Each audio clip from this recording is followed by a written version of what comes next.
Le Seigneur soit avec vous. Et avec votre esprit. Évangile de Jésus-Christ selon saint Matthieu. Gloire à toi, Seigneur. En ce temps-là, Jésus disait aux grands prêtres et aux anciens du temple: écoutez cette parabole. Un homme était propriétaire d'un domaine. Il planta une vigne, l'entoura d'une clôture, y creusa un pressoir et bâtit une tour de garde. Puis il loua cette vigne à des vignerons et partit en voyage. Quand arriva le temps des fruits, il envoya ses serviteurs auprès des vignerons pour se faire remettre le produit de sa vigne. Mais les vignerons se saisirent des serviteurs, frappèrent l'un, tuèrent l'autre, lapidèrent le troisième. De nouveau, le propriétaire envoya d'autres serviteurs, plus nombreux que les premiers, mais on les traita de la même façon. Finalement, il leur envoya son fils en se disant: ils respecteront mon fils. Mais voyant le fils, les vignerons se dirent entre eux: voici l'héritier, venez, tuons-le, nous aurons son héritage. Ils se saisirent de lui, le jetèrent hors de la vigne et le tuèrent. Eh bien, quand le maître de la vigne viendra, que fera-t-il à ces vignerons? On lui répond: ces misérables, il les fera périr misérablement. Il aura la vigne à d'autres vignerons qui lui en remettront le produit en temps voulu. Jésus leur dit: n'avez-vous jamais lu dans les Écritures, la pierre qu'ont rejetée les bâtisseurs est devenue la pierre d'angle? C'est là l'œuvre du Seigneur, la merveille devant nos yeux. Aussi, je vous le dis, le royaume des dieux vous sera enlevé pour être donné à une nation qui lui fera produire ses fruits. Acclamons la parole de Dieu. Louange à toi, Seigneur Jésus. Les droits de Dieu, c'est le thème de l'évangile de ce 27e dimanche du temps ordinaire. Les droits de Dieu. Dieu a des droits. Tout système des droits humains se base sur le fait que l'être humain, du fait d'être être humain, a des droits. Le simple fait d'être un être humain te concède déjà des droits. Mais ces droits de l'homme sont fondés sur quelqu'un qui a créé l'homme. Le fondement des droits de l'homme réside en le créateur de cet homme. S'il n'y a pas de créateur, l'homme n'a pas de droit. Parce que c'est le Créateur qui a fait de nous ce que nous sommes. C'est le Créateur qui nous a donné la dignité que nous réclamons dans les droits. Parce que réclamer des droits, c'est réclamer la dignité. Réclamer les droits d'une personne, c'est réclamer la dignité de cette personne. Et cette dignité nous vient de notre Créateur. Si le Dieu, le Créateur, le Tout-Puissant, le miséricordieux, si Dieu ne voit pas ses droits respectés, pourquoi allons-nous respecter les droits de ceux qui sont d'une autre religion, d'un autre pays, d'une autre race, d'un autre parti politique, ou les droits de celui-là qui vient au monde au mauvais moment, cet enfant dans le ventre de sa mère? Parce que nous ne respectons pas les droits du Créateur, nous ne respecterons pas les droits de nos prochains. Si tu ne respectes pas la loi de ton Créateur, que ton Créateur a des droits, si tu n'acceptes pas que celui qui t'a créé a des droits, ce sera très difficile pour toi de respecter les droits de ton prochain. Si tu n'acceptes pas qu'il y a une loi que ton Créateur a mise en toi, tu ne tueras point, alors tu ne pourras pas respecter le droit de cette nouvelle créature qui est en toi. Tu demanderas l'avortement. Tu demanderas l'euthanasie parce que cette personne ancienne dérange, cette personne ancienne te rend la vie difficile. Le fond du non-respect des droits du prochain, c'est parce que nous ne respectons pas les droits de Dieu. Les droits de celui-là qui nous a donné la dignité que nous réclamons aujourd'hui. L'homme est la créature la plus digne des mains de Dieu. Celui-là qui Dieu a dit que tout était très bon. Et Dieu a vu que tout était bon quand il a créé les autres créatures. Mais quand il a créé l'homme, il a vu que tout était très bon. Il a créé l'homme à son image et ressemblance. Alors l'homme qui réclame des droits devrait d'abord lever le regard vers le ciel. La base des droits humains est le respect des droits de Dieu. Du moins, cela devrait être ainsi pour nous les croyants, pour nous les catholiques. Parce que celui qui nous aidera, celui qui nous guidera, celui qui nous donnera la lumière, la force pour pouvoir respecter les droits de l'autre, c'est Dieu. Mais si nous ne respectons pas les droits de Dieu, nous ne serons pas en train de respecter les droits des autres. Quels sont les droits de Dieu? Quels sont-ils? Ils sont si nombreux que dans une homélie, nous ne pouvons pas les énumérer. Mais quels sont les droits de Dieu? Citons-en quelques-uns. Le premier, et c'est la base de tous les autres, le premier, Dieu a le droit d'être reconnu comme tel. Dieu a le droit d'être reconnu comme Dieu. Dieu a le droit d'être reconnu comme le Créateur, comme le Tout-Puissant, comme le Miséricordieux, comme le Rédempteur, comme celui qui nous sauve et qui a donné sa vie pour nous. Si nous ne reconnaissons pas qu'il y a un Créateur, nous devenons des créateurs. Alors, nous aurons entre nos mains la vie des autres. Si nous ne reconnaissons pas qu'il y a un Tout-Puissant, alors nous devenons les Tout-Puissants, le super-homme. Nos vies, la vie des autres sera entre nos mains. Si nous ne reconnaissons pas que Dieu est miséricordieux, alors nous allons employer la miséricorde à notre mesure. Si nous ne reconnaissons pas que le Fils de Dieu, Jésus-Christ, s'est fait chair pour s'approcher de l'homme, pour nous sauver, alors nous nous considérerons comme des sauveurs du monde que nous ne sommes pas. Le premier droit de Dieu et le fondement de tous les droits de Dieu, c'est d'être reconnu comme Dieu. Dieu existe, il est le Tout-Puissant, il est le Créateur, il est le Dieu miséricordieux, il est le Dieu qui a pris chair et a habité parmi nous pour être proche de nous, pour nous montrer le chemin, pour nous donner la lumière, pour nous révéler qui est Dieu, mais aussi pour nous montrer comment l'homme devrait avoir cette relation avec son Créateur. Dieu a le droit d'être reconnu comme tel. Le deuxième droit, et ce n'est pas un ordre après le premier, viennent d'autres droits, mais pas en ordre d'importance.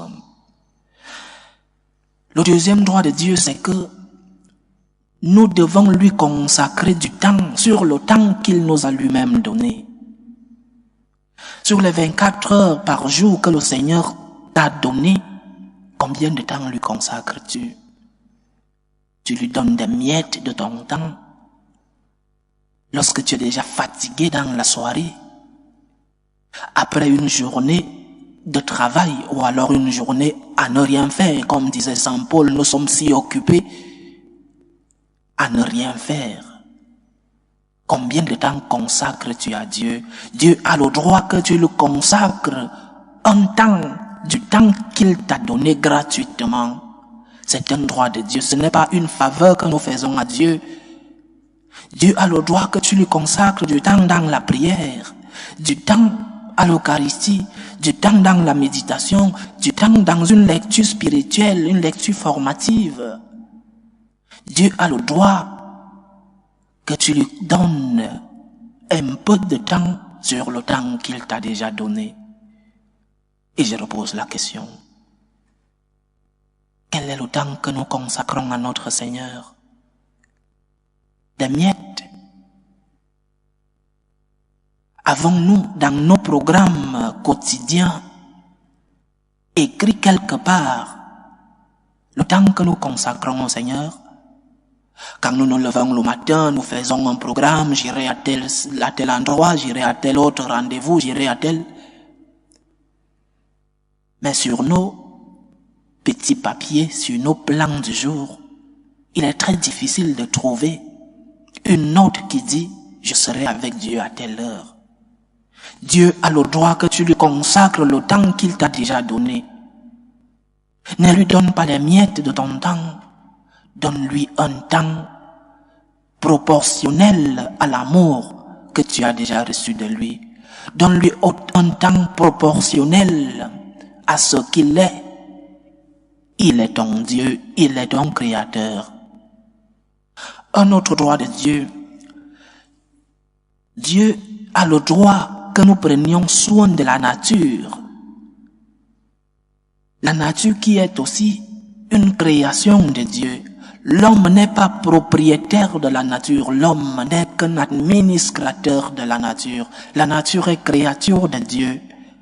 Et nous devons faire attention à cette nature, nous devons prendre soin d'elle. C'est notre maison commune.